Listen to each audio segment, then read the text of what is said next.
ఒక వ్యక్తికి రోజు సాయంత్రం అవ్వగానే లాంతరు వెలిగించడం అలవాటట. లాంతర్ అంటే ఏంటి అని అడిగారు. దీపం. వెనకటి రోజుల్లో దీపాన్ని వెలిగించేవారు.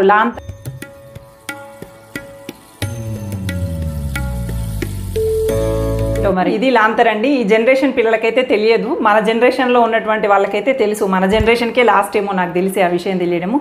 ఇది లాంతర్ అంటారనమాట. అప్పట్లో అయితే ఖచ్చితంగా దీన్ని దీపం వెలిగించేవాళ్ళు. సాయంత్రం అవ్వగానే ఒక బొట్టు పెట్టి పువ్వు పెట్టి దీపాన్ని వెలిగించేవాళ్ళు ప్రతిరోజు సాయంత్రం అవ్వగానే. వాళ్ళు ఈ దుమ్ము ధూళి వచ్చినా కానీ ఆరిపోకుండా ఇలా ప్రొటెక్షన్గా గ్లాస్ ఉంటుంది అనమాట. చుట్టూ అటువంటి జ్యోతిని ఆరిపోకుండా ఈ గ్లాసు ప్రొటెక్ట్ చేస్తుంది అనమాట.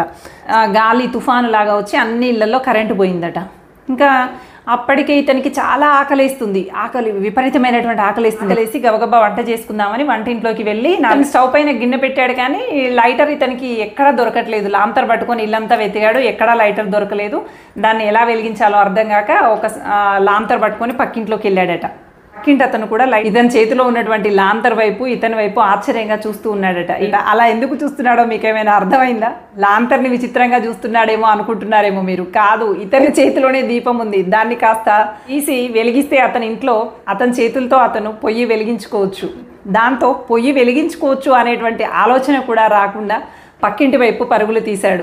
ఇలాగే ఉంటాయి మన జీవితాల్లో కూడా. మన చేతిలోనే పరిష్కారం ఉంటుంది, మన దగ్గరే తెలివితేటలు ఉంటాయి, మన దగ్గరే ఎప్పటినుంచో నేర్చుకున్నటువంటి జ్ఞానం అంతా పోగై ఉంటుంది. మనం పుట్టిన దగ్గర నుంచి ప్రతిరోజు ఏదో ఒక కొత్త విషయాన్ని నేర్చుకుంటూనే ఉంటాం. ఎన్నో విషయాలు మనకు తెలుస్తూనే ఉంటాయి. ఎంతో జ్ఞానం ఉంటుంది, ఎన్నో తెలివితేటలు ఉంటాయి, ఎంతో అనుభవం ఉంటుంది, ఎన్నో గుణపాఠాలు నేర్పినటువంటి జీవిత పాఠాలు ఉంటాయి. కానీ సమయానికి అవి గుర్తురావు, సమయానికి అసలు తోచదు. ఇలాగనమాట. అక్కడ గాలి వస్తుంది, విపరీతమైనటువంటి తుఫాను ఉంది, కడుపులో ఆకలి ఉంది, ఏదో ఒకటి తినాలనేటువంటి తపన ఉంది.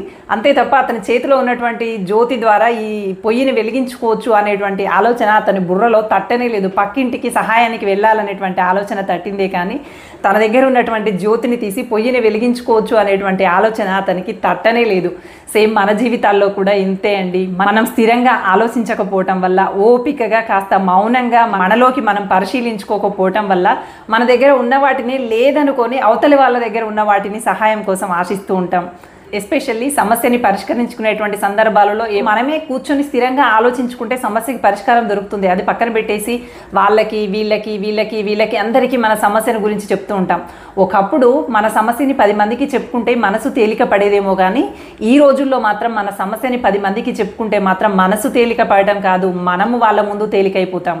లెక్కే లేకుండా పోతుంది. ఒకప్పుడు సమస్యలు ఎవరితో అయినా చెప్పుకుంటే మనసు తేలికయ్యేది. ఇప్పుడు సమస్యలు ఎవరితో అయినా చెప్పుకుంటే మనిషి తేలికైపోతున్నాడు, చులకనైపోతున్నాడు. అందుకని మనసు తేలికైపోతుంది కదా అని కనిపించిన వాళ్ళకల్లా మీ సమస్యను చెప్పారనుకోండి, మీరు ఆ సమస్యలో నుంచి బయటపడిన తర్వాత కూడా మిమ్మల్ని తేలికగా చూస్తారు. ఇప్పుడు ఇక్కడ చూడండి, ఆ సమస్యకి పరిష్కారం అతడి చేతిలోనే ఉంది, కానీ అతడు స్థిరంగా ఆలోచించకుండా హడావుడి పడడం వల్ల ఆలోచన అతనికి రాలేదు. అలాగే మీ సమస్యలకి పరిష్కారం మీ చేతిలోనే ఉంటుంది. మీకు కావాల్సిందల్లా కాస్త కుదుట పడటము, ఓర్పుగా ఉండటము, స్థిరంగా ఉండటం కావాలి. అప్పుడు మనసులో ఉన్నటువంటి మీ చేతిలో ఉన్నటువంటి జ్యోతి అనే ఆలోచన వైపు మీ కళ్ళు పడతాయి.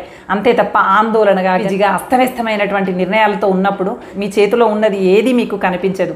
ఉదాహరణకి చూడండి, రైలు వేగంగా పరిగెత్తాలి అంటే స్థిరమైనటువంటి పట్టాలు ఉండాలి. అక్కడ స్థిరమైనటువంటి పట్టాలు లేకుండా వేగంగా పరిగెత్తగలుగుతుందా? అంటే కదలకుండా ఉండాల్సినటువంటి రైలు పట్టాలు అక్కడ ఉంటే దానిపైన వేగంగా పరిగెత్తేటువంటి రైలు పరిగెత్తుతుంది. అలాగే మీ దగ్గర స్థిరమైనటువంటి మనసు అంటే కుదుటగా ఆలోచించేటువంటి మనసు ఉన్నప్పుడు మాత్రమే మీ మనసులో ఉన్నటువంటి సమస్యలకి పరిష్కారం అనేది వేగంగా దొరుకుతుంది.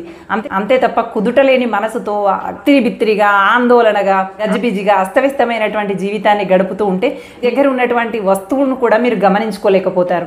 అంతెందుకు, సినిమా చూడాలి అనుకున్నాం అనుకోండి, దానికి ఒక స్థిరమైన తెర కావాలి, అంటే కదలకుండా ఉండేటువంటి ఒక తెర కావాలి. అప్పుడు మాత్రమే మనము ఆ కదులుతున్నటువంటి దృశ్యాలని స్థిరమైనటువంటి తెరపైన చూసి ఎంజాయ్ చేయగలుగుతాం. అలాగే నిన్ను నువ్వు స్థిరపరచుకొని ప్రశాంతంగా నీ లోపల ఏముందో నువ్వు వెతుక్కో. నిన్ను నువ్వు చూడాలంటే నీకు స్థిరమైనటువంటి మనసు కావాలి.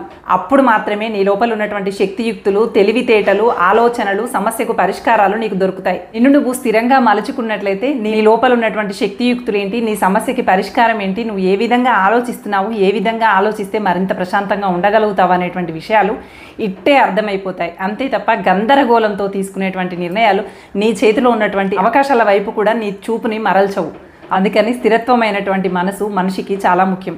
మేడం, ఈ స్థిరమైన మనసు ఎలా రావాలి అంటారా? ధ్యానం చేస్తే వస్తుంది, మౌనంగా ఉంటే వస్తుంది. Thank you for watching. Bye.